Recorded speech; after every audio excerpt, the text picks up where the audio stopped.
And this presentation will be available on the project website, as well as any responses to comments and formal comments will be posted there.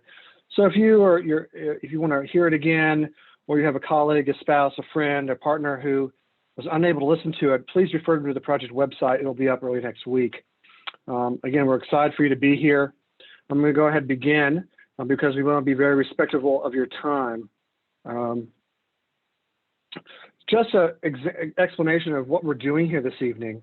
There are three initial goals we want to capture with this initial kickoff meeting. First, we want to educate the public and the participants because there's a lot of information to take in about this very large area that is envisioned as the town center for Johns Creek. We also want to gather initial input. As you will see momentarily, we still are in the initial data gathering session and listening session. And so we really want to hear from you all. And again, you are our biggest advocates. So we want you to spread the word and get the word out. And we have a couple different ways we can do that through the project website. With that, what I'm going to do is let you know the agenda this evening. Momentarily, I'm going to introduce the team. And then after I introduce the team, I'm going to walk you through an application that you can use on your smartphone or your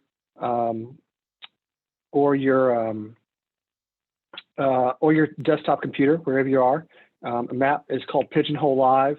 It will allow you to ask questions at certain points of the podcast, of the presentation. So this will be a way for us to interact with one another, especially with such a large group. But we are looking forward to your participation. We're going to give you then some background information consisting of key takeaways, the market analysis, and best practices overview. Then we're going to go in and engage with you all about what we've heard so far, but specifically about what you would like to participate as we conduct an interactive strengths, weaknesses, opportunities, and threats analysis. We've done one initially, and we want to hear more from you. And at the end of the presentation, we'll turn it over to you all for any final questions we can answer, and then we'll go to next steps. Let you know how you can continue to participate, and we have some upcoming dates we want to share with you all about the next step of the process.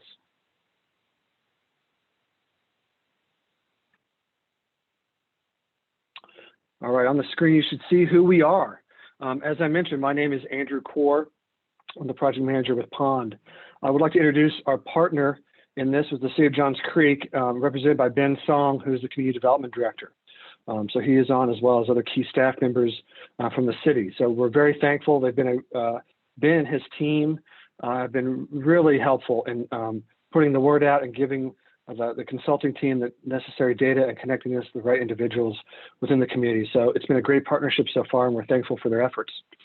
Also on the presentation with me this evening is Lauren Blazik, who will heading up the SWOT analysis, and Andrew Fain with our partners MXD Development Strategists. They're economic development strategists, and they really are delving into the economics of the town center. So you're going to be hearing from Andrew a little bit later as well. Also on the call, helping our project team is Jonathan Corona.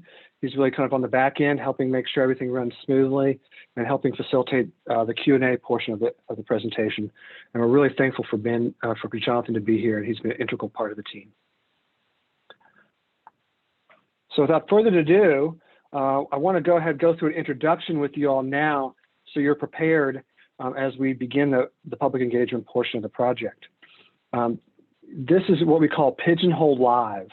It's an application you can use through your smartphone, as you can see on the screen, or if you would like to, you can actually type in the QR code, the visitation pigeonhole.at.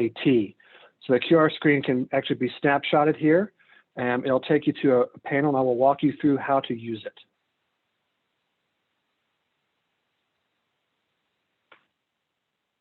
If you enter the QR code will take you directly into the application, or if you're on your desktop, it may ask you for a passcode. It's a very simple one, JCTC. So you can put that passcode in there where it says enter event passcode if you are prompted. Once you're in, you're going to see a screen very similar to this. And it's going to ask you to enter different discussions, whether it's the strengths, the weaknesses, the opportunities or the threats, or a Q&A session. So as we go through each individual poll, you will simply select the discussion you would like to enter, and then so you can follow along. Once you're in there, it'll prompt you to ask this question: are there any strengths missing or weaknesses missing? And you're able to plug in and submit your information, your statement, such as the lakes. It'll also ask you for your name. It is optional. You can also submit anonymously.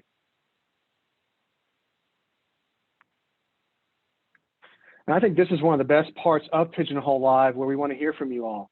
In addition to simply putting in a statement, we want you to watch those statements on the screen and actually participate and voting the ideas that we hear you say. So you might have, of these 82 people attendees, there might be 15 that really like the lakes. And so we would ask you to vote for those. You can also vote things, and so that allows us to see where people have some consensus about strengths or weaknesses or opportunities or threats. So it's a way to be very interactive. You can also add comments. If you're not the vote getter, the person who made the comment, you can add additional comments yourself, which allows for further interactivity. So as you have that set up in the screen, that's going to be helpful, and we'll remind everyone again in a little bit about that, but you can go ahead and get those applications ready, and you can even begin entering as you have ideas. You go enter the discussion now and add it. It doesn't prevent you from beginning right away. So it is live and ready. You can also put your questions in there too, so they'll be ready to be reviewed towards the end of the presentation. What I'd like to do now is shift the conversation to talk about the project overview. We want to give you some background information to lay the framework and the context for what we're going to talk about this evening and where we will go in future meetings.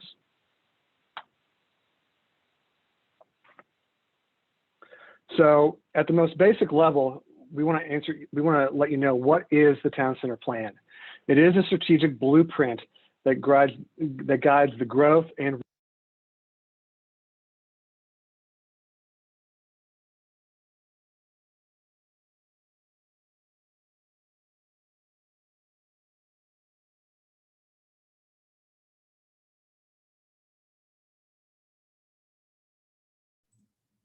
My apologies. Jonathan, Andrew, can you all hear me? Okay, great, thank you.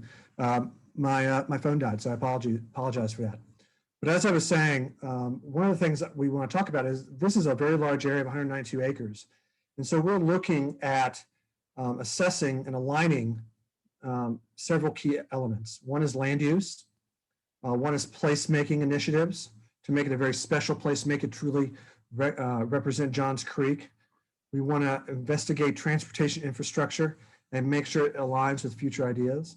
And we want to take in those economic and market conditions and make sure it's viable. So it's really a multi-pronged approach to give you create the plan holistic and also implementable.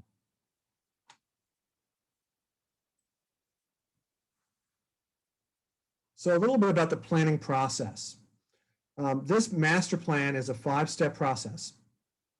What I want to emphasize right now, we're really in the first 2 stages in listening and assessing. We're taking the data you're giving us. We're also investigating the market conditions. We're investigating the physical conditions of the site. We're looking at past studies so we can understand it in context. So that's really where we are this evening. But we will transition very quickly to envisioning these ideas and saying what could be possible in this 192 acres.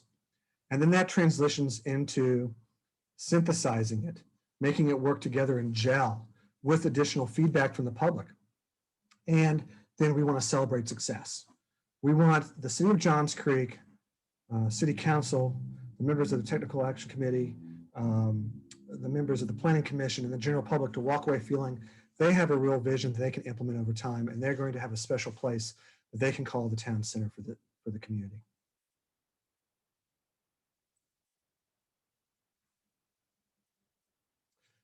Okay, on your screen, what you see is really the project schedule and where we are. So you see that star there, and I'm going to use my laser pointer, it always helps. This is where we are today. We're coming at you kind of at the end of January, but very soon, as you can see, we're completing some of the analysis, and we really want to move into kind of the envisioning process, which will really kick off and participate as part of a design charrette or design workshop. And this is an interactive opportunity. We'll be doing this virtually due to COVID, but we'll be working in a very intense 4-day setting and concluding with a public presentation, and I'll share with you the dates at the end of the presentation. So we're excited about that, and that'll really be synthesizing all those different components together. But you're going to hear about where we are so far and what the data we've gathered to date. And as you can see, the ultimate goal is to keep this moving. We want to generate momentum, get people excited, and beginning those initiatives being put in place and planting the seed so that by the end of the summer, you're releasing a completed master plan that can be adopted by City Council and Planning Commission. So with that project process, we want to move into key takeaways. And so I'm going to begin by talking some about the physical components of the site, and then Andrew Fain from MXD is going to participate and share some of the market realities.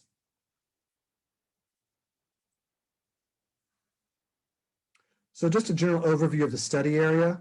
The town center study area was defined in the 2018 comprehensive plan, that area in orange here.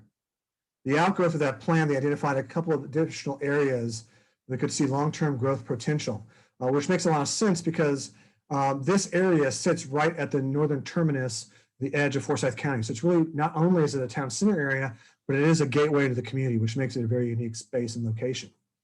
But you have a couple of other key properties as part of this. One is the State Farm properties here in blue. As many of you all are very familiar, it's two very large buildings there, and they take up a significant blueprint. But we also have a series of offices and properties here in this area that are bounded by these 4 roadways and kind of separate their own block as well in their system. So this is the study area, and we're going to dissect it a little bit further here.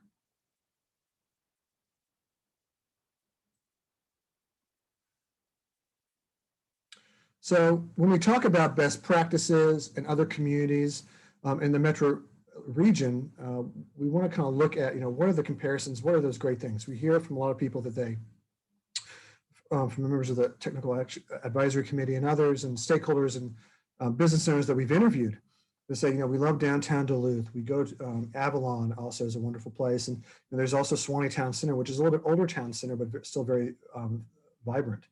And so this is, I think, a great comparison to show you and illustrate to the community the size that we're talking about with Technology Park in the study area compared to these other scenarios. So I think there are some key takeaways I want you to highlight here. Number one, the area proposed for the Johns Creek Town Center, which is largely Technology Park, is 192 acres. And it is much larger than some of the other, quote, town centers or developments that that are synonymous with that term town center or live, work, play concept. Downtown Duluth is 45 acres. It also is situated in a context that is much more historic downtown. Avalon is obviously very much a greenfield development, very new, but it was also privately done mixed use, but it still has those components that people are really drawn to. But it's still only 86 acres, less than half of what the Technology Park is. And you have Suwanee Town Center, similar in some contexts because its location to major roadways and bounded by it, but it's still only 63 acres approximately. So it like Johns Creek is envisioning as a new town center. So it came together. So there's different contexts there. The other thing I would like you to take away is looking at the general infrastructure and layout of these different communities. When we talk about a historic downtown setting, these are all the same scale you're comparing them to. I want to illustrate. So you're all looking at these at the same scale. And so what you can see is in Duluth and Avalon, you have a much more defined somewhat grid pattern. You have more roadway networks. The blocks are smaller and really more oriented towards people, slower traffic. People are walking and moving through there, kind of in what we think of as a traditional town center feel. And even Suwanee has more of a grid pattern and has been broken down. The difference with Johns Creek is it has some major roads through it, but still a limited network of roadway networks And it has very large blocks. So very large parcels and individual parcels. And so still, very different size and scale. And so that's something we're going to be looking at is how can we make this more human scale and really more associated with what we think of as town centers and best practices that are livable and walkable and dynamic. So on your screen is just kind of a dissection a little bit further in the study area of land use. Again, we talked about all of this further. You have a variety of office and commercial, some retail, but office and commercial space over there. You have City Hall, obviously in the orange. That is a very civic-owned property. You also have other portions of this area in green that are city-owned parcels and property. You have some easements in here even too associated with the lakes and the stream that runs through there. You also have the State Farm property, which in itself is a major land use and requiring investigation and further investigation.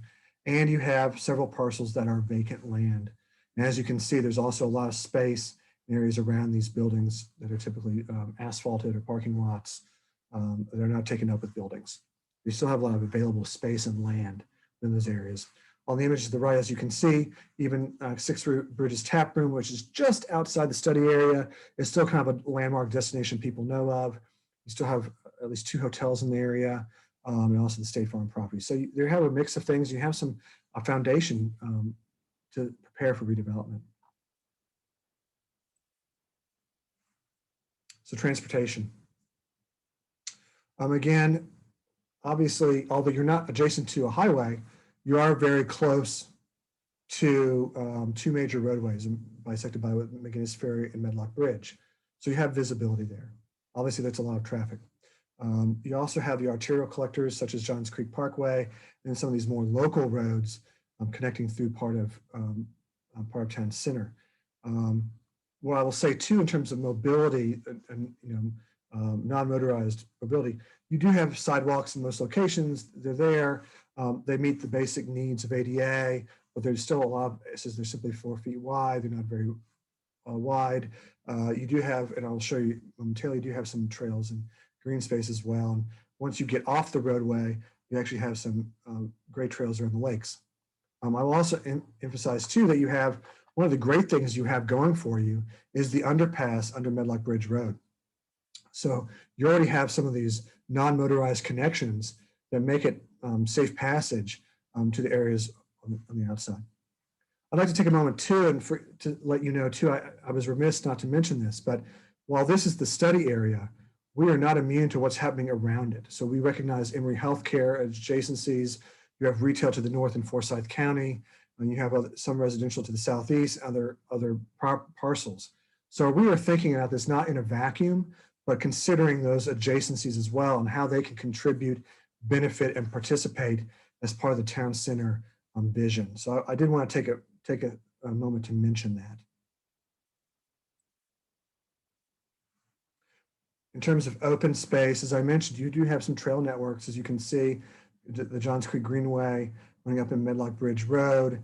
You also have further to your east, the Bell Road Multi-Use Trail. And of course, everyone, there's also been a lot of talk about thinking, if you zoomed out, thinking about opportunities to connect to the Chattahoochee River and things like that. And the city's already embarking on some of those endeavors to connect to Duluth. So we want to think regionally, like as this gets developed, how it can be more connected.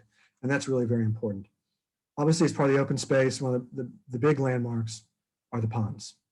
There have been plans, and we'll continue to look and investigate how you modify these ponds to really operate and function as an asset. They really serve right now, have the potential to serve as a spine to really draw people together and really create a great gathering spot. That's going to require some thoughtful design and planning on everyone's part. And as I mentioned, there are, in addition to trails, you have sidewalks in certain areas around here as well. So that's just kind of an overview, to dive into the physical characteristics. But at this moment, I'm going to turn it over to my colleague, Andrew Fain. I'm still going to be running the presentation as Andrew's well aware, but we're going to go to the market analysis component now and look at the economics. So Andrew, I'll let you turn it over from there. Thanks, Andrew Core.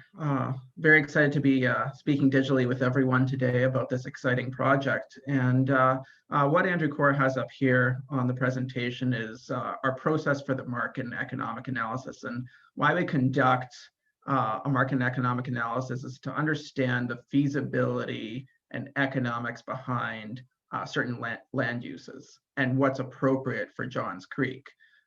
So you can see here, and I'll just take you very briefly through it, but you can see on the left side there is we look at what the supply is in the current market, and that's not only Johns Creek, but we look at everywhere from what's happening in Metro Atlanta to the North Atlanta markets, what's happening in Alpharetta, Forsyth County, all the different submarkets, and understanding from a real estate perspective and economic perspective how things are performing. And as you can see there in the trends in real estate development. We look at the financial parameters as well in terms of land values and the like. We look at employment, what type of labor market is currently in Johns Creek and North Atlanta, the amount of tourism coming into the area, the demographics. That, of course, demographics plays a big role in retail spending, or what type of residential uses would we need in the future to make sure that we have the right and appropriate residential mix for the types of people who will be living in Johns Creek in the future. You can see there in the center some of the asset classes from a real estate perspective that we're looking into for this project. And we're looking at everything from your more bricks and mortar type uses like retail and services and residential and boutique offices to more of the softer types of development. And that could be everything from culture and entertainment to parks and recreation. And we're looking at this mixture of uses to understand what is the highest and best use for Johns Creek Town Center. One of the big things that I want to make mention is Andrew had mentioned that we've done a lot of best practices and case studies, and we've looked at downtown Duluth and Norcross and Roswell, but a lot of the projects that many people talk about that they like visiting, such as Avalon and Alpharetta City Center, developments in Forsyth County, such as Halcyon Forsyth, newer projects that are currently under development, such as Assembly, further south towards Sandy Springs and Atlanta. But all these types of developments that we're looking at, they're informing us of what's happening in Metro Atlanta and the North Atlanta market, but not that we want to replicate any of these types of developments for Johns Creek, because whatever uses we recommend in the land use plan that we recommend that comes out of this market analysis, they have to be appropriate for Johns Creek. We want this town center to be unique for Johns Creek, and that's why we're undergoing this market and economic analysis, as you can see, to create what we call the optimal development program for the area. Next slide, Andrew.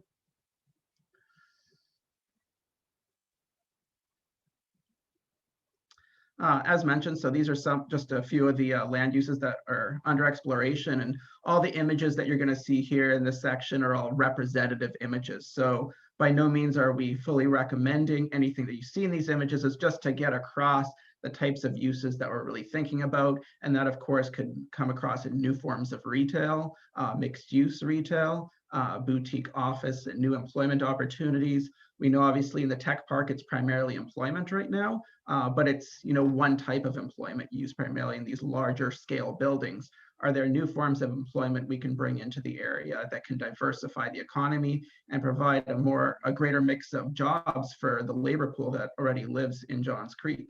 Of course, playing off with Emory Hospital and the great relationship that Emory Johns Creek has with the city. Are there opportunities for medical and health and wellness opportunities in the town center as well? We're looking at hotel and accommodation. We're looking at indoor and outdoor dining, entertainment, culture, arts, all those types of uses. Next slide. One of the things, of course, that we see in any town center in Metro Atlanta and the North Atlanta and all those projects that I was just mentioning a minute ago, is they do have some type of housing component. And the reason why any town center wants to incorporate housing or some type of housing is to really create that body heat and that activity that you see in town centers. So when you go to Avalon or you go to Halcyon or you go to downtown Roswell or Duluth, is that you get that activity of people coming and going, not just from employment or shopping, but also people who live there as well. So these are some of the types of housing that we're looking at. We don't know if we're going to be recommending certain types yet. That's what we're undergoing and currently exploring now. And we'd love to hear your feedback on certain types of housing that you'd like to see in the town center. Next slide. We also understand, and as I'd mentioned, we're looking at the current market realities, especially what's happening in North and Northeast Atlanta. We understand that due to COVID-19, there are certain things that we have to think about, but at the same time, this is a potentially 10 to 20-year plan that we're looking at here. It's not going to happen overnight. So even though there's current market realities based around multifamily or office or retail, we are cognizant of looking at the long term as well and understanding that we're not planning just for today, but we're planning for the future as well. Some of the things that we've looked at is that you can see here, and this will be again posted online for yourself to read at a later time as well, is strong demand in multifamily with high desirability in certain submarkets. Obviously, office vacancy has increased in the tech park and in the North Atlanta market. A lot of office tenants are moving into areas where they have good transportation connectivity or MARTA, or there is some type of strong amenity package such as Alpharetta City Center in Avalon. The local market has really great demographics and higher incomes, obviously, so that plays well for retail. But we understand at the same time that there's only an appropriate or you need the right retail mix and size to make it work, because you look at what's with COVID-19, but also the changing nature of retail, how a lot of retailers have struggled in the past 5 years due to the rise in e-commerce. And that's something we definitely take into consideration of coming up with that right mix and the right size as well. And as mentioned, we're always considering all the other projects throughout the cities in North Atlanta, Northeast Atlanta, and Forsyth County to ensure that we position Johns Creek Town Center appropriately and it's not competing directly with any of these other projects. Next slide.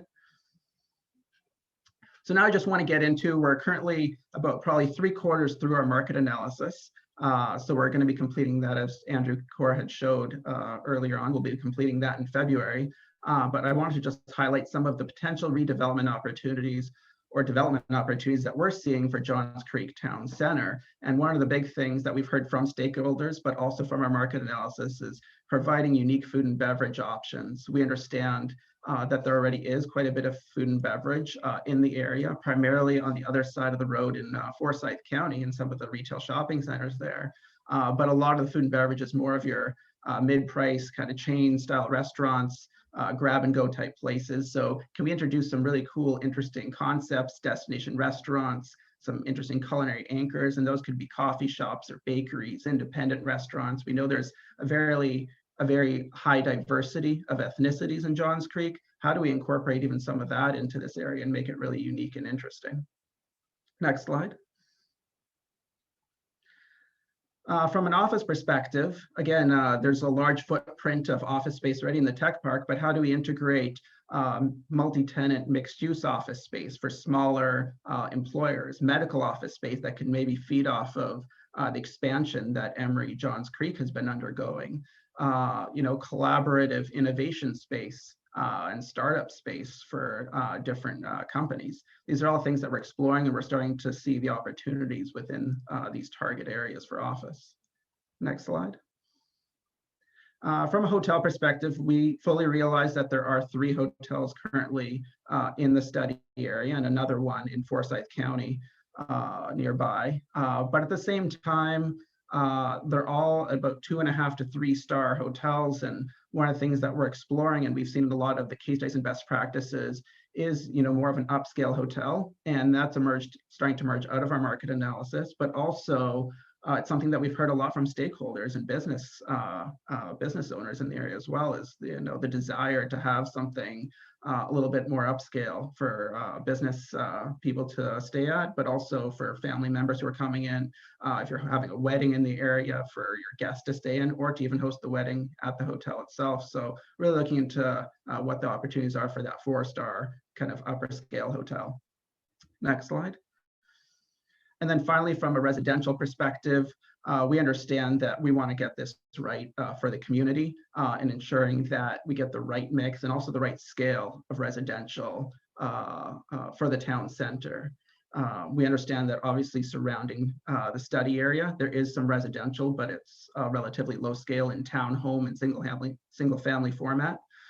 We're investigating, as I'd mentioned, a variety of types of multifamily housing. But the big pieces that we want to focus in on is housing for three primary categories. First one is young professionals. We found that a lot of young professionals, say who have started maybe their first job, they grew up in Johns Creek, they're moving elsewhere because there really isn't that opportunity for maybe a townhome or a low-rise stacked flat opportunity for them if they don't want to live in a single family home that they grew up in Johns Creek.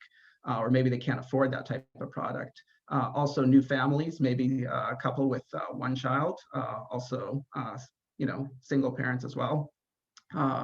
And the other one is locals looking to downsize, and that's a big thing that we've heard from many stakeholders as well. Is there's a lot of people who live in Johns Creek. They want to stay living in Johns Creek because they love the city. Maybe there aren't those upscale multifamily opportunities for them to downsize into and have more of a lock and leave product with a lot of amenities and cool restaurants and services and walking trails nearby. So again, something that we're exploring, and we definitely see an opportunity there. Next slide.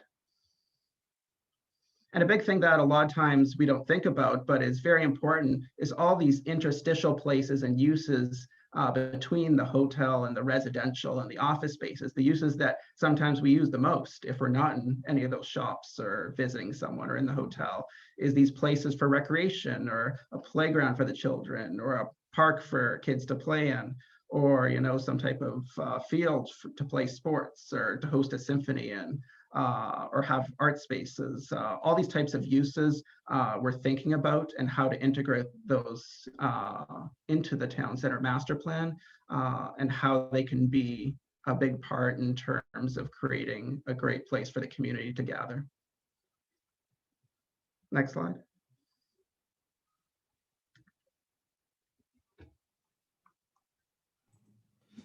Thank you, Andrew Fain. That was a great overview. For those who are participating, it gives you some context for how we're thinking about the project. What we're going to do now is turn, my colleague Lauren Blazik is going to now really turn it over to you. You present a lot, and we're now looking forward to hearing from you. So we're going to go in the next phase of this is what we've heard so far, which is really our SWOT analysis. And we're going to be able to engage in that through the Pigeonhole Live app. So if you please, as a reminder, go to pigeonholelive.at or use that QR code and make sure that's in the chat as well. Thank you. So with Lauren, I'll turn over to you and we'll begin that. Okay. Great, thanks, Andrew. So we have met with the Technical Advisory Committee and broken into small groups and performed strengths, weaknesses, opportunities, and threats analysis. And so these slides are really a summary. These are common themes that we heard from the three groups that night of that meeting. And we've also spoken with business owners and property owners within Technology Park. So this is really a summary of what we've heard. And I see some folks are already responding, but one of the strengths that we heard was the water feature within the tech park, and how can we continue to build off of that? People really think that's a great feature to have. Also thinking about the larger community, as Andrew Fain and Andrew Core both mentioned, that Johns Creek is a very diverse community. So really, how can we look at celebrating that through this town center concept? Having those affluent community and higher incomes obviously lends itself to attracting some good, higher end businesses and boutique type shops and restaurants and maybe possibly hotels. And then, as Andrew Fain spoke about, you got Emory Johns Creek right across the street, and so that's a great thing to continue to build off of when we think about health and wellness in the area. Also, people feel that the community is very safe. There's low crime. You've got good existing infrastructure.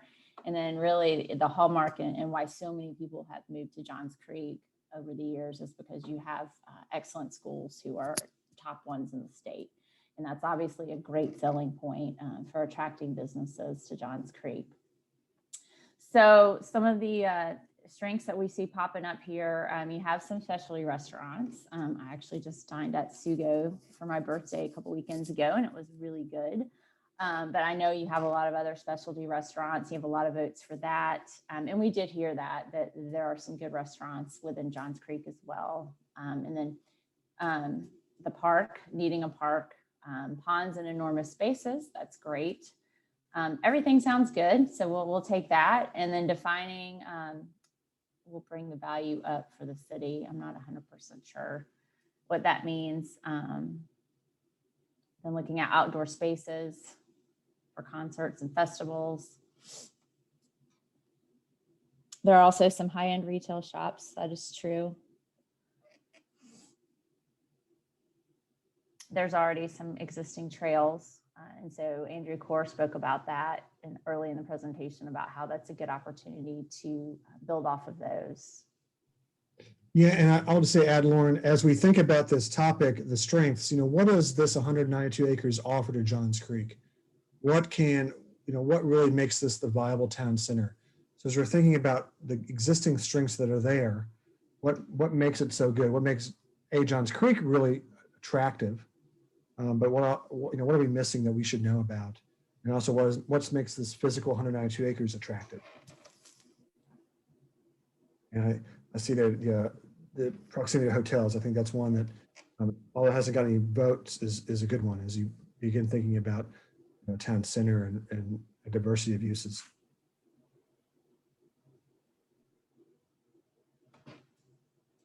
I think you can also, remember that we'll have opportunities and threats to talk about in a few minutes as well. So some of these may fit into some of those.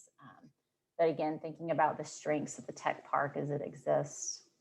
And this is great. I don't know that I can go through every one of them, but you can see, the top 3 or 4 there. Again, the specialty restaurants that are already there. And I think the town center is a great way in the future to continue to build off of that strength. And you've already got a huge green space with the water feature and some additional green space there, as well as an existing walking path. And so those are all things that can continue to be developed and looked at as we think about how this area could redevelop over time.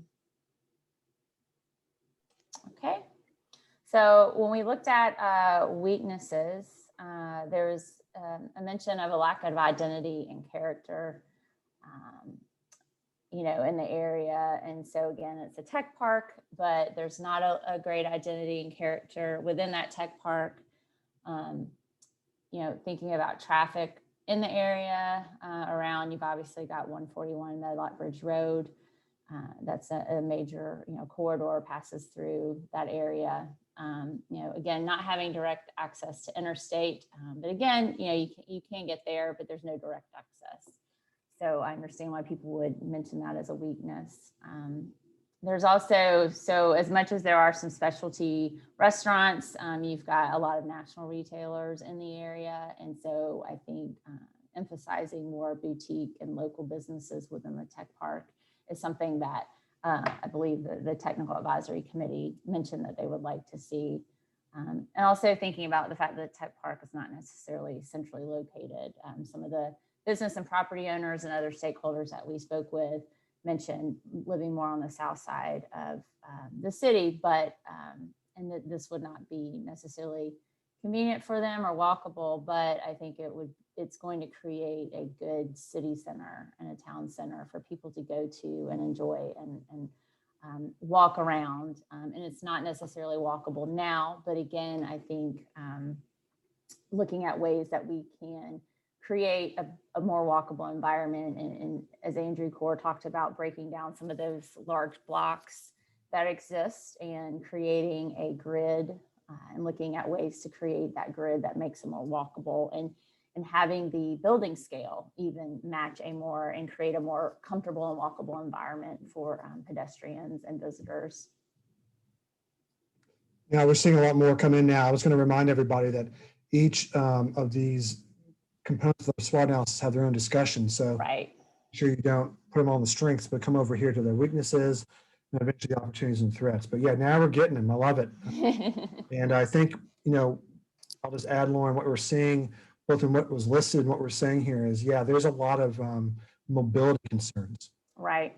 Whatever category you are, whether you're walking, driving, or biking, it's a real, it can be a real challenge here.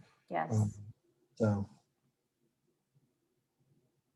I also think what you're seeing here too, what we're saying, what we acknowledged at the beginning, it's a big area, and you have big, land, a lot of large office space. What do you do? There's a mention of, removing a lot of buildings. You also have precious space. Some of these places are not generating money and economic benefit for the city right now. So how do we kind of, rethink that and kind of spur redevelopment that way as well? One thing I want to say too, we may should have said at the outset, and this is something that we always talk about when we talk about a lot of this is private land, and so we certainly recognize that. One of the steps, as Lauren mentioned, we've done at the outset is engaged and reached out to the property owners and the business owners and begin having dialogues with them. We don't know where we're standing. And this is ultimately private development. It would have to come from a market-driven approach, or some relationships with the city of Johns Creek. So it certainly is, we're trying to set a framework and a blueprint, but it requires cooperations and desires from incentives from all parties. So that's what we're trying to set the tone. So certainly that is a potentially a weakness, but we think it could become a strength if we really, because we've met with some really great property owners who do see the potential here. And so I think that's one thing that can be both a weakness and a strength, is how do we engage and encourage that type of desirable town center we want to see. Mm-hmm.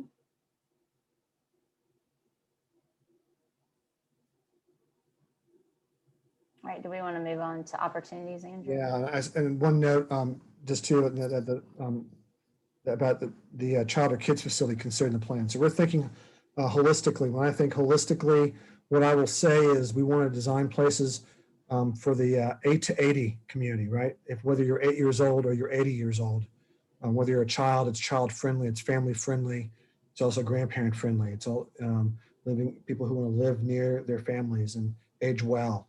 So we're thinking about that broad spectrum of uses and activities. I think I just want to answer that one question before we move. But these are great votes. I'm thankful for everyone continuing to participate, and we'll move on, Lauren.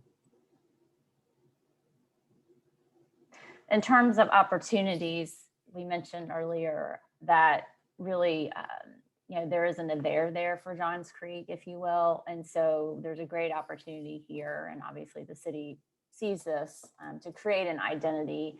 And, City Hall is already there, but this can create, over time, create a really vibrant town center for people to enjoy, both residents as well as visitors. And then just the fact that, there is availability of land and space there. Yes, some of the buildings are still occupied, but, there's lots of opportunities to look at some of these large plots of land and how can they look? And again, how can we make them more pedestrian friendly? How can we, just create a more walkable and enjoyable environment for people to come and shop and play and enjoy outdoor time. It's becoming more and more important now with COVID, and people are seeing the real value in being able to go outside and see people. Also, we've heard a lot about, there's a need for some, y'all have already have a choral group, you already have a symphony. And so thinking about where a performing arts or entertainment space could be and what that looks like. And so that'll be something that we explore as we talk more with stakeholders and the TAC and the public, you all, and even considering that market analysis that MXD is working on, and how does that all fit into this larger plan. And then again, there's great opportunities to connect to the surrounding community. There's a lot of residential areas. And so we have to really think beyond just the boundaries of the study area, and how can we create connections to those residential areas. You've already got the tunnel that goes across Medlock Bridge. but there are certainly other retail areas that, we need to look at in terms of making it safe for people to access those additional areas. And then there's also, again, looking at, the intensity of the development. It's always an interesting topic, but I think finding a good balance that works for the community in terms of more intensity and more mixed use, but also, respecting that you don't want it to be Midtown Atlanta, obviously. So we have to really think about the scale of these buildings. And again, we've had some good conversations with people about that as well. And then thinking about that smart technology and how that could be integrated into the park, or sorry, the town center in the future. So we've got some great votes here. And, I think a lot of things about, restaurants, and just really thinking about all the great opportunities that we have here to add some uses that people can come and enjoy. Restaurants around the lakes. That sounds fantastic. And also the Cultural Arts Center, obviously, we know that that's been discussed a lot in the past. Again, I think there's just a really great opportunity to use that market analysis and how can we make this a true mixed use area where people can come in and live and work and play within the community. Yeah, Lauren, I just want to kind of celebrate the go ahead. diversity of comments, because we've got some higher level ones like more shops and restaurants and very specific targeted ideas. And what we'll just say about opportunities, and Andrew Fain would always agree with this too, is Johns Creek is, we're in a global economy. So we really have to position Johns Creek regionally, yes, distinctively, but also thinking in the Southeast, North America. It is a very unique place. It is obviously known to the United States as a desirable place to live. So we've got to think about that too, continue to, imagine that and believe in that slogan of the plan, imagine remarkable, and linking to the plan. So really great stuff. And let's go on, continue to threats real quick, and then we'll turn over to Q&A. So obviously, as we've talked about earlier, there's some nearby existing city center developments. And I think that, those can be used as, to look at ways that they've been successful, but, use those as integrating some of the things in all those places that have been successful, and what works for Johns Creek. There's always, and this is probably more of an Andrew Fain question, or if anybody has any specific questions about this, but there's always that uncertainty of the future of retail market and over commercialization. So even before COVID, we know, some retail chains were suffering, but now I think it's even more of a concern of how that is going to work in the future. And so, we have to be careful about the types of retail that come in, and will there, be a market, I think, for those types of boutique restaurants and shops. Also thinking about traffic congestion has been talked about before. Private landowners, again, we've had some great discussions already with some of those private landowners and what their plans are for the future. And so I think we're already making good segue with that, and which things may stay, which buildings may stay, and which ones may have opportunities to be redeveloped. And then cookie cutter development, and I think that's really important. And one thing that we really want to focus on is we want to make sure that as we think about how the buildings are going to look and how this town center is going to look, that it is something that reflects what the community wants and what the city wants and other stakeholders. And we don't want it to be a cookie cutter. We want it to be really unique and reflect the character of Johns Creek. And then finally, just thinking about, the topography of the land. I think it's important that any green space that is integrated is visible. And so how can we make it visible from the street so that when people drive by or look at this development, they see that there's a nice, hopefully, a nice green space, a gathering space for the community and for people to use. The community can use it for programmed events as well as just passive recreation space. So these are just, again, ideas that we heard from the SWOT analysis, but, we're getting some more really great feedback. And, we appreciate all that. And people are voting on ones that they agree with. And this will all be considered as we continue to go through this process. And so, yeah, again, thinking about that competition with the nearby town centers for vibrant participation in the space. And so we need to, really think about making it a destination. And again, we've had those conversations about, what does Avalon have? What do they offer? What does Halcyon offer, and Duluth and Swanee, Roswell, and what's going to be the driving force? What's going to really bring people to Johns Creek? And so that's something that we're absolutely thinking about and considering, and as we talk to people and get ideas. So. Yeah, I think all these are great comments. And when you talk about threats, there's always kind of the, fear of what might development look like, and we don't know. And there's a lot of, I've heard the word overcrowding and other things. I want to remind everybody, this is a huge area compared to the other town centers. Yes. Double the size of some of these other ones. So when we talk about redevelopment, we have to be thoughtful about what that might look like. I mean, we want to be, if we scatter just ideas of redevelopment all around, or is it concentrated? Is it going to different phases? Who's participating in that? Is there reuse of buildings? There are so many components that go into that, but it will take multiple phases to see this technology park area look and feel differently. Mm-hmm. Like I said, it's a large area. And you can see how, Avalon's taken a while, Duluth's taken a long, it started slowly, but it's infilling, but it's taken many years. So we have to think about that and keep that in mind. So all these things are important to manage as we go through that, and be thoughtful about what makes the most sense, and, and what market factors will drive some of that redevelopment.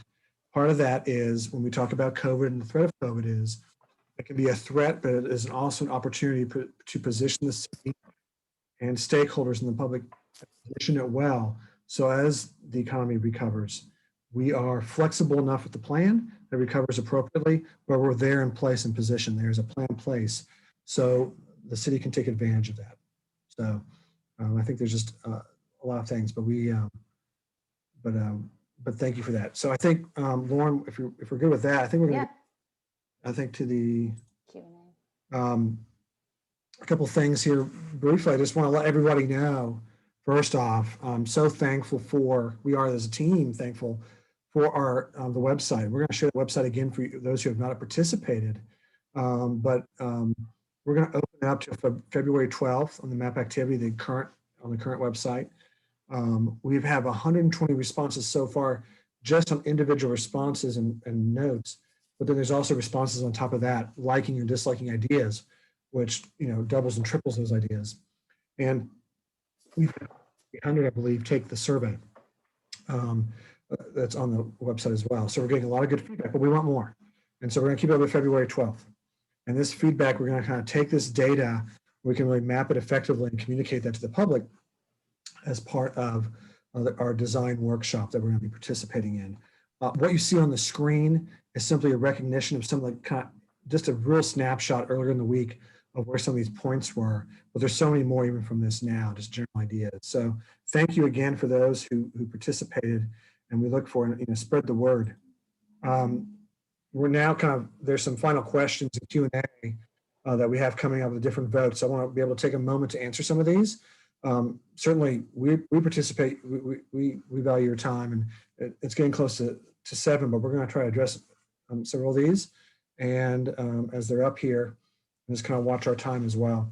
I'm going to be respectful of everyone's time. So I'm going to click on the first one here. Do we have the city's commitment on developing a mixed-use town center? And these sessions are to figure out the scope and elements.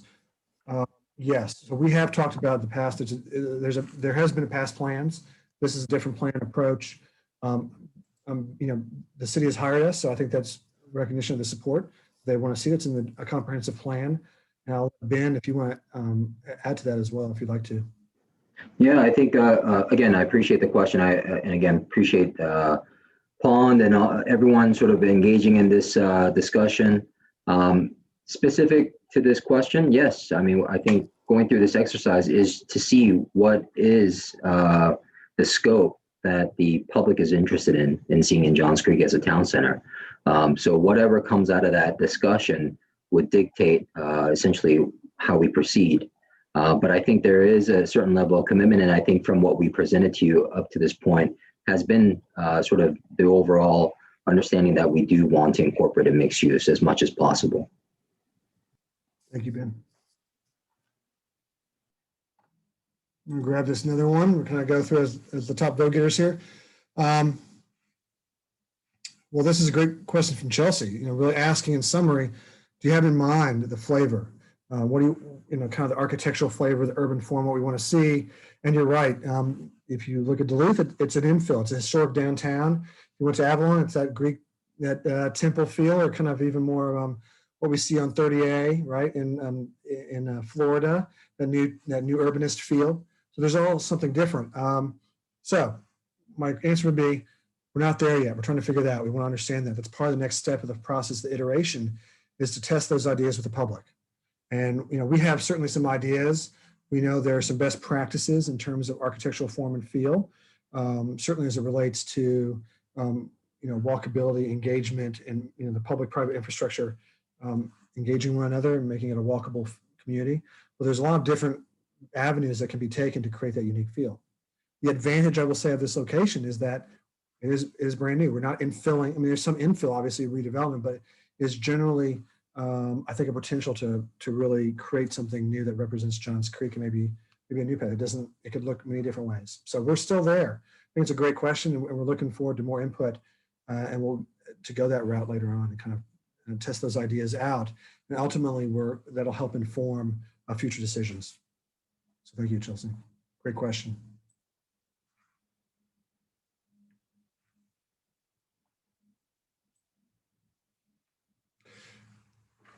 I don't have the number off the top of my head, but we did present this slide earlier. There's some probably, and Ben, you may know more of the specific numbers. I do. So I guess the best way to answer that is, how many of the 192 acres does the city own? The city owns 27 acres out of the 192, which is approximately 14%. So obviously a large number of the area is privately owned, and we would have to continuously engage those property owners in this process, just like we're doing now with the public as a whole, so that we could all sort of get a better understanding, get the input and the buy-in that's needed for us to succeed in the future. But it's all part of the planning process, as Andrew has mentioned. And I think we've done a good first step in engaging a number of the property owners and business owners and made an initial reach out. So I think that's great. So I think that's a good, we're making those connections. Part of this plan is to make those relationships and continue to build upon that momentum.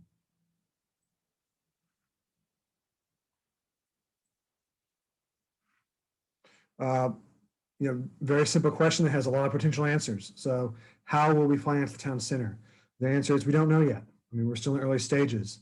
The strategies to implement come from a myriad of different resources.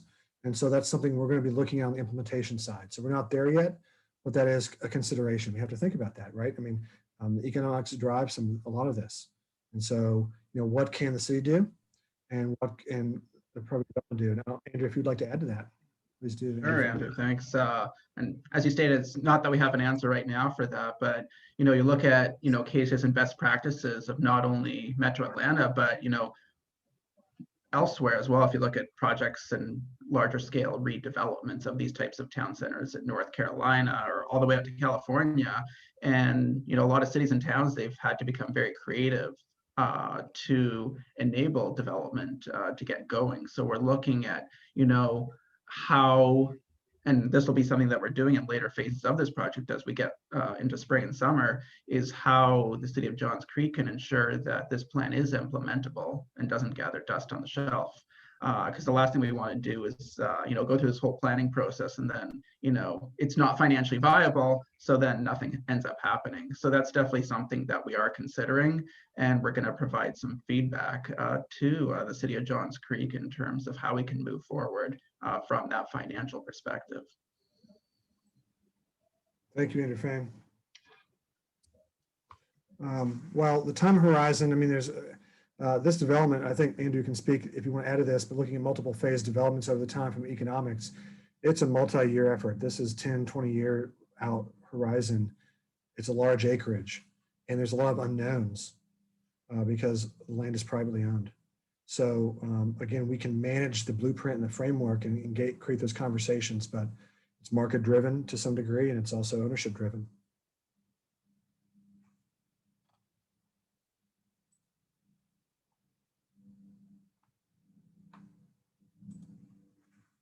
Remy, you had a lot of, I want to say you had a lot of great comments about sustainability at a very finite level, detailed level. So thank you for your input.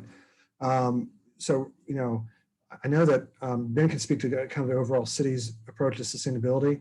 Certainly as best practices, we look at sustainability and thinking long-term about how this is a successful development from that standpoint. I think that ties another wing of that is, you know, kind of smart technology as part of that to make this a wise development long-term. Yeah, I mean, the only thing I would add to that is, great question, is something that we as a city, I think, need to determine on what is the path that we want to move forward or how we want to move forward. Ultimately, this is a question, again, I think it's best reserved for the implementation phase. Once the planning phase is done, when we get into sort of the more high level or the more details of how we go about implementing or seeing the overall construction and development of the area. That's something definitely worth considering and looking into as we progress through this process. Thank you, Ben. Thank you, Raymond, for your question. Ramya, sorry.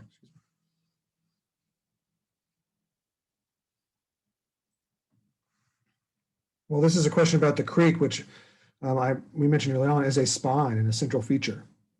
Part of anything you do to that creek and stream is going to require some level of restoration and redesign. And so that's part of the conversation. We need to understand, we have a general idea of the environmental health of that stream and creek, but understanding what happens, you know, what's the impacts of using it as a public resource or maximizing its use as a public resource. And does it look differently? Does it feel differently? But part of that will be considered. So we have to think about that and the surrounding uses. They're compatible to the long-term, I think, quality of the stream as well and the water body. So yeah, it is being considered. Thank you.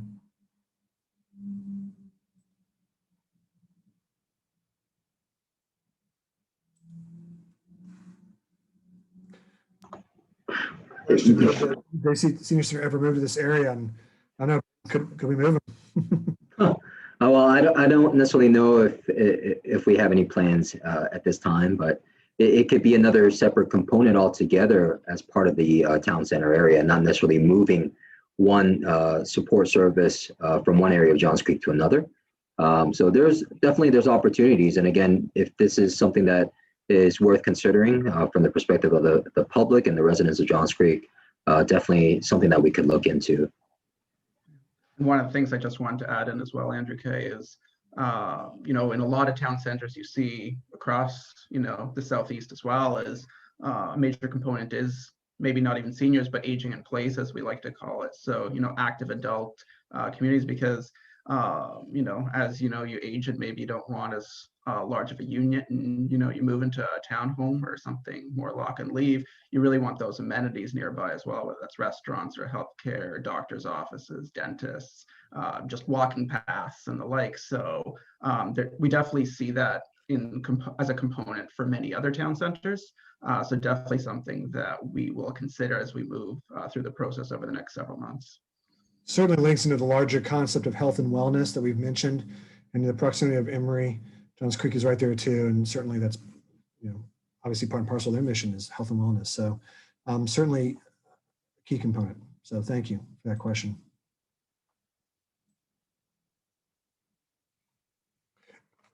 Yeah, as we mentioned before, our goal in this question is about how to address the issue of the fact that all the property in the target area is currently owned and has existing uses. So they all have existing uses, some are vacant. The State Farm property is certainly vacant, has no use right now. There is some vacant land and there's some city-owned property. And you're right, there's active viable businesses right there. And our goal is to engage and think about how those might look over time. Do they stay the same? Do they redevelop? You know, the market will dictate that, but we also want to create a framework and make that inviting for those current property owners to do that if they so choose. So we're considering that. It's a difficult line to find and follow, but we want to set the tone and set the framework for what a town center could be, and really look at, and I think Andrew will use this term over and over, what are those catalytic developments that really want to happen now to spur change and redevelopment. Again, large site, large area, so it's going to take multiple phases. So what is that low-hanging fruit? What are the things we can do to really create that viable image? Yeah, and that's one of the things is like you look at the State Farm site and it's very large in its scale and currently vacant, and maybe they're going to end up with a new tenant in there, but maybe not. What are those types of uses that we could plan out on there that makes it viable from a financial perspective for this private landowner, that they look and say, hey, we actually didn't think of that. And that does make financial sense for us. So we're going to explore that more. And then, yes, maybe that is what we're going to do. And maybe we're going to joint venture with someone to redevelop the site, or to infill the site around that vacant building, or to break up that building or keep part of it. So it's really ensuring that all the private landowners, they understand the value proposition that we recommend, because in the end, we want to create something really great for the community, but we understand that it's all primarily privately owned, as Ben had mentioned. So it's that balance of ensuring that we create something great for the community, but it is implementable for the private landowners to infill or redevelop.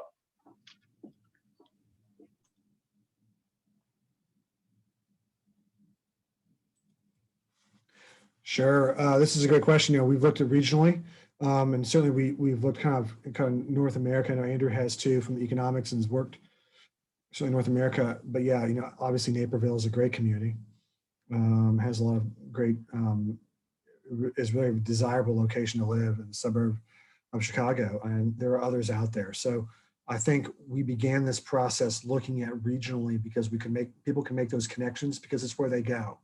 So we want to make those comparable connections in your mind because we've physically been there, right? And we go there daily or weekly. But certainly this is not going to exclude looking at you know, Southeast regionally and beyond, whether you're talking about a Chattanooga, a Greenville, you know, places in the Northwest, Northeast. They all have the different economic, environmental, and physical conditions, but we want to bring best practices to the table. We think that's important because, again, there are so many town centers that have recently developed. We need to make sure we're not the cookie cutter approach. You know, what do we do to kind of really define Johns Creek? And I think from what you've heard in the presentation and even the comments on the map, there are unique features of Johns Creek that are not there, that other cities don't have. So we want to take advantage of those. Great question. And yeah, thank you for bringing up Naperville, a great community.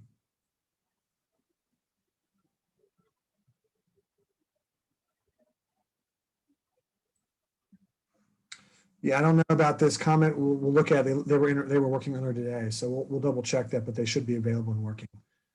So I'll make sure we get those up, and if there's a problem, they should be. But if you go to jctowncenter.com, everything functionality was fine. So we'll make sure everything's okay. Thank you for bringing it to our attention.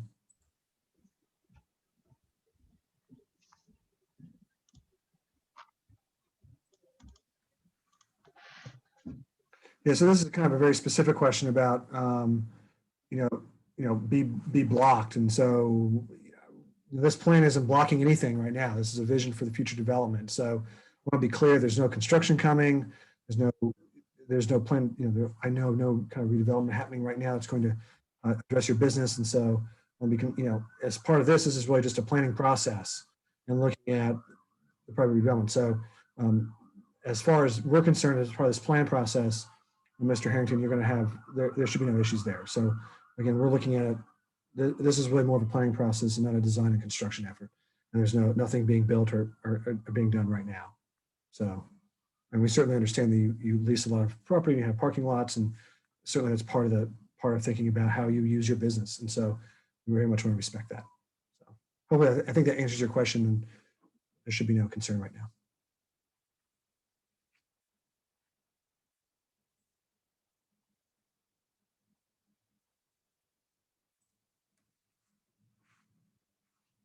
Yeah, you know, we brought this up earlier. This was mentioned about a previous planning study.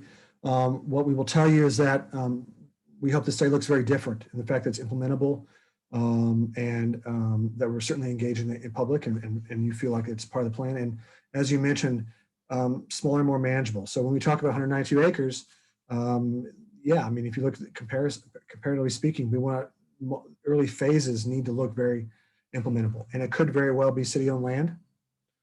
Certainly, one way to emphasize and spur and catalyze redevelopment is doing public infrastructure projects that really make a difference. And so that's certainly part of that. You know, that is where the city, one of the roles the city can play in this is really doing that and building that. So our goal of this plan is to identify those catalytic projects, private and public, that want to happen, and to spur that redevelopment and set the tone, the framework.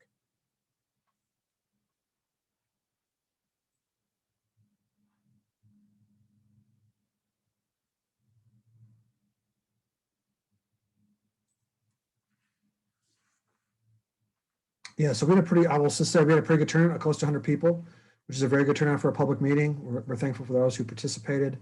The Pigeonhole Live is still live as we speak. So I will just say, if you're online, you want to stay and add additional comments, absolutely, you have the freedom to do that. It's still up and running. So please take your time and do that. You don't have to do it just right now. We're recording that. All the comments or questions are recorded. So, you know, do it at your leisure. We would also encourage you to go to the website and provide data there as well. Andrew, actually, one more option that's even available. You're welcome to email us as well. Thank you. You can find the email address on the website, but if you want to write that down, it's, sorry, 1 second. I already received an email actually while we're taking on questions, but if you do have any other questions that you want us to share with our consultants, you could email us at jctowncenter@johnscreekga.gov. We'll put that in the chat. I'll have Lauren put that in the chat here momentarily, so it'll be there. But it is on the website. And we encourage you, there's multiple ways. It's a great point, Ben. So, and like I said, Pigeonhole is still live. If you still have you're up there, you can still plug ideas in. That's the idea. So certainly do not want you to be rushed, which is why we love the interactive map opportunity to take your time and leisure to do it. So thank you for that. But we hope you continue to provide input.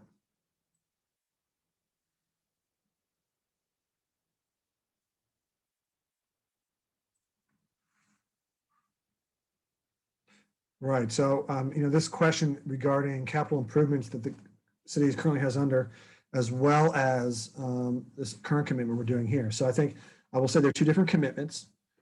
Capital improvements effort, and certainly, you know, city staff and Ben can speak to those capital improvement efforts. That's a separate topic. Well, commitment effort is at a planning level. You know, our goal is to inform future efforts going forward. So certainly, Johns Creek has the capacity to meet and complete this planning level effort that will inform, you know, future capital improvement budgets and efforts moving forward. So I think there are two distinct issues, but certainly understand that your desire to see some of the parks being built and things like that. So we recognize that.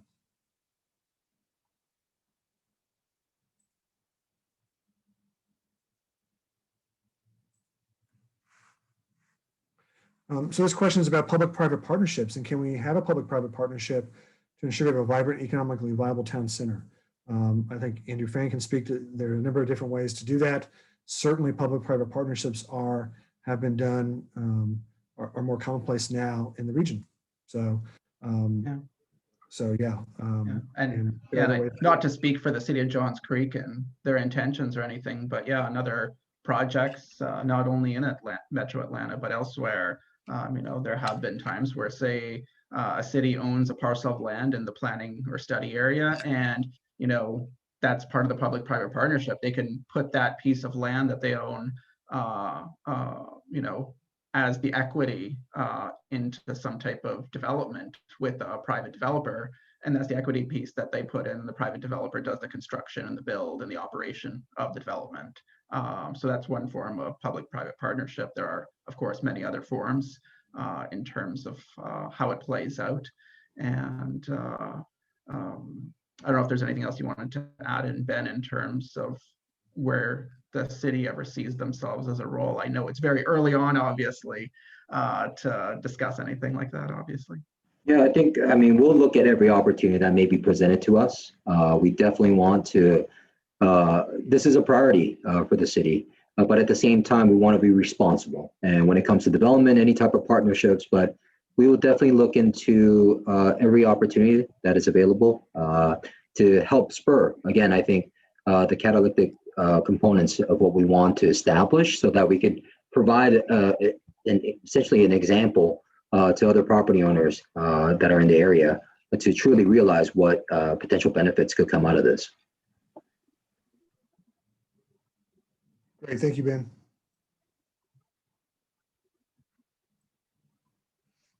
Great question. Could be a lot of different people. We don't know yet. The question about who will own the actual development is to be determined. We don't know. That's part, again, a lot of these questions, and I think rightfully so, are talking about implementation. So that's to be determined. Our goal with the plan is to set the framework and look at options for redevelopment and how the city can spur redevelopment and work with property owners. So really is to be determined.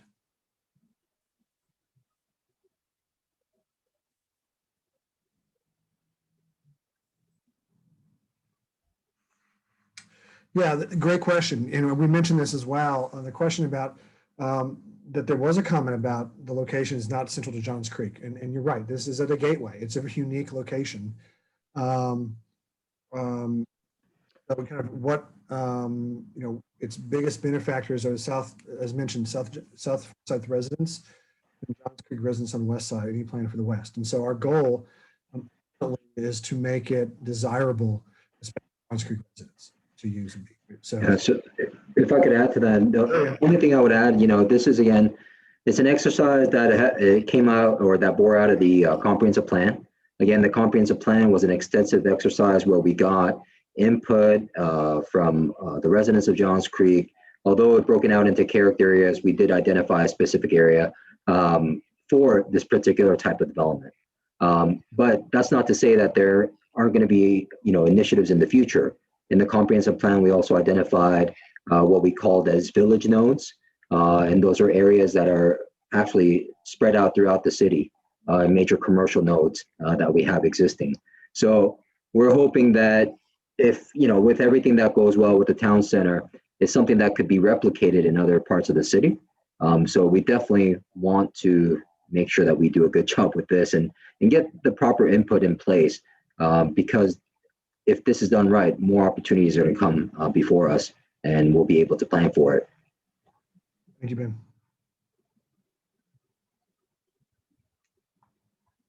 Yeah, as we wrap up these final few questions, I do want to note it is about 7:20, so we're going to kind of end around at 7:30. But I think we can answer these few questions before we're done.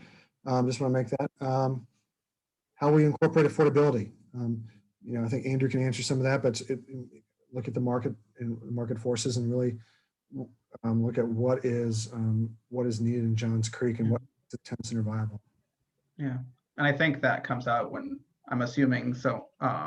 The questions based more around residential in terms of affordability, and a lot of times, if a lot of people can view affordability different ways, and I think that's important to note in terms of how we're looking at that is affordability. That, as I'd mentioned earlier in our presentation, we were talking about a variety of housing types.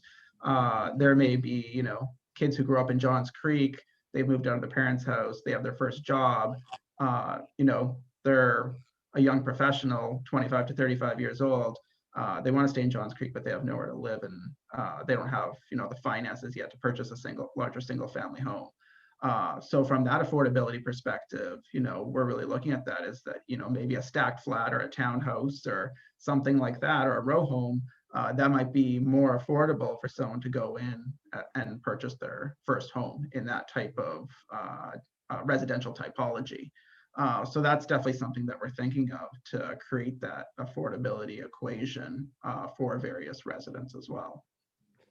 Yeah, I'll just say we heard from several business owners and property owners that they have colleagues and coworkers, employees that work but have to commute very far distances, and so can you create more inclusivity to make it basically more options, right, available, so that you can make it more viable, so you don't have to drive 50 miles or 50 minutes away. and then you can live, work, and play in that area. And so I think it's, you know, thinking about that and the diversity of housing type and residential use will also be a part of the conversation.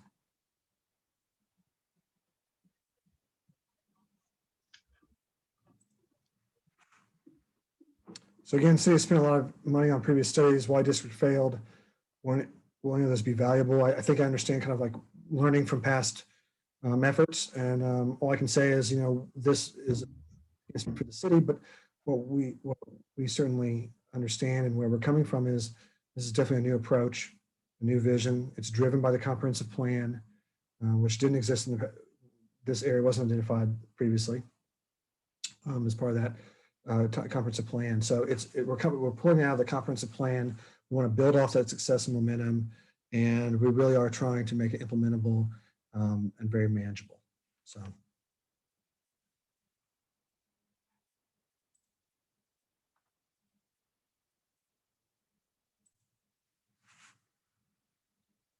Yeah, it's a good question.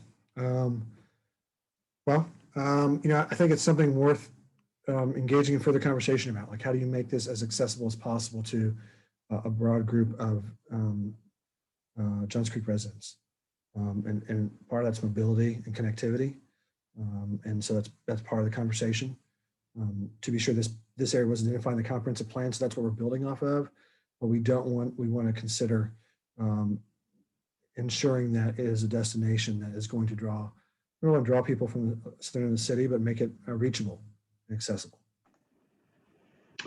Yeah, and I think one more thing to add, the exercise and one of the objectives is to create a unique or define a sort of like the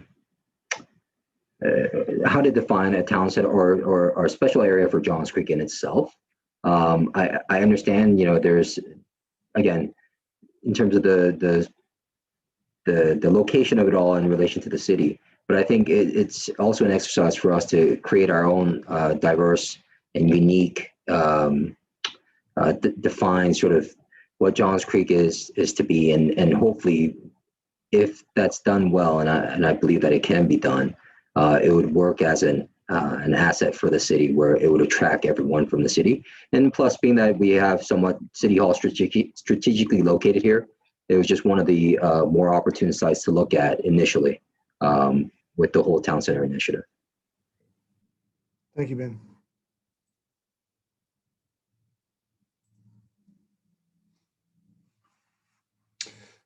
Yeah, so the question is, do you see this as being its own distinct community within JC? I think it's going to be a unique destination.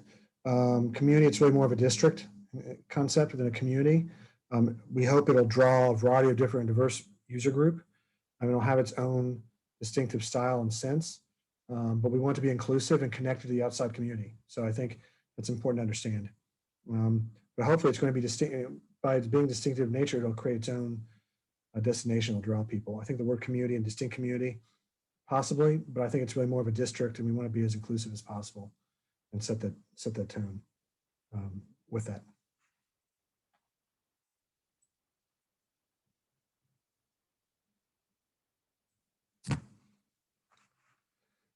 Yeah, I think that's a great question. The core of the town center, where is that, you know, central meeting space? What does that mean? I will tell you that the word core can look a lot of different ways. There's the concept of a town green, where you go to the center of the town green. Certainly something like Avalon that has that long median that everyone kind of connects with. There are places like Swanee Town Center, which is a town green, but really on the edge and faces it. So you have these ideas of green spaces look differently. If you went to, I'd say, Greenville, South Carolina, they're incorporating the creek as their kind of viable location, building on the creek. It's a great example. I think here, the core, you know, certainly, while not defined, but you have an existing resource with the creek and the ponds. What that future resource might look like, but it is a spine running north and south. And while you have also the state farm property too, it is a distinctive resource that can be built around. So that quote town core can be around something not disagreeing, but can be other options and attributes a part of that. So we're going to figure out what core means as part of this, really, and build upon that. So that's to be determined.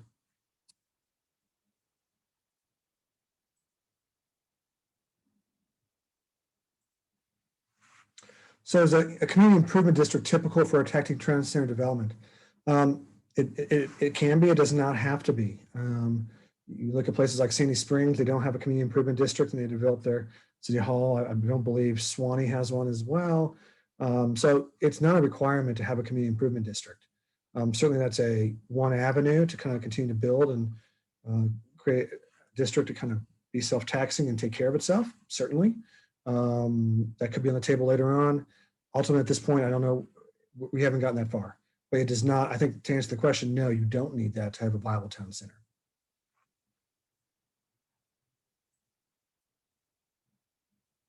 All right, a couple more minutes. I'm going to take, we'll see how far we can go. I think this is really more a statement, and I think this is something that was honored by Andrew Fain earlier, that the demographics, it is the diversity of Johns Creek is really unique. And the only thing I can say is we wholeheartedly agree.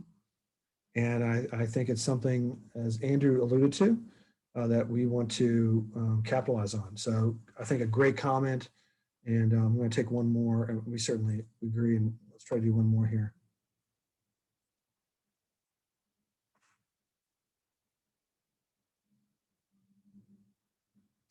Yeah, and so I think we want to, this question is kind of about the, how we align restaurants, and should be on the lake, and is it a lake? Maybe, we don't know. Is it more of a stream? Does it look differently?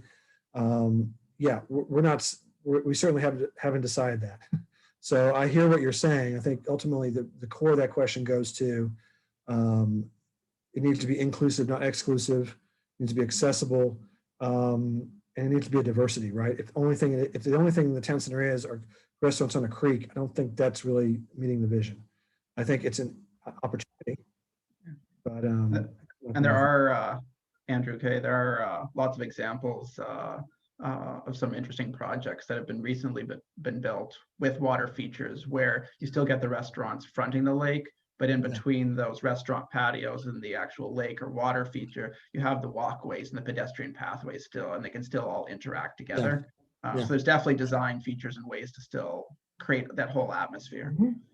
Yeah, that's when I always come to mind southeastly, from the southeast perspective, is some development along the Chattahoochee, the Chattanooga River, in Chattanooga, sorry, not the Chattanooga River, in Chattanooga, and Greenville too, and the Reedy River.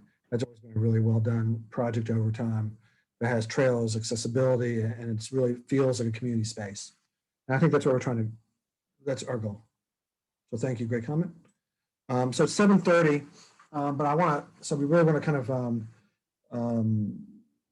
of circle back. We really want to be respectful of everyone's time. We thank you for the hour and a half. There are 4 additional questions on the screen. We're going to answer those as part of the response to Q&A, so they are recorded. So we will post our responses to some of these. Obviously, one refers to the district and the previous plan that was done, and kind of some other elements, talking about whether it's other resources and other organizations and groups that we affiliated with. So and obviously this location as well. So certainly things we've addressed before, but other comments we will continue to address as our response to these comments. So again, at 7:30, I will say, just at leaving that, number 1, the map, just as a reminder, the map activity is open till 2/12. It really is best on the Chrome browser. Someone mentioned it wasn't working. So if you use Google Chrome, it really works best on that browser. And then March 1st to 4th is kind of our interactive. We will be doing a 4-day intensive design workshop. And that 4th day, we will be having a public presentation, open house, followed by which we'll continue putting more information on the website. And I will also say there'll be additional videos on the website forthcoming. So continue to look for additional ways to interact, and we'll make sure everyone is aware of that. So again, I just want to thank everybody for the opportunity. I know several people have left, but for those who've stayed, we really appreciate your commitment to involvement. It really means a lot to the city. So thank you very much. And I don't know if you want to say anything, Ben, but other than that, I just want to wish everyone a safe rest of the week, and we look forward to see you in early March. All right, thank you, everyone. All right, thank you all. Thank you, everyone.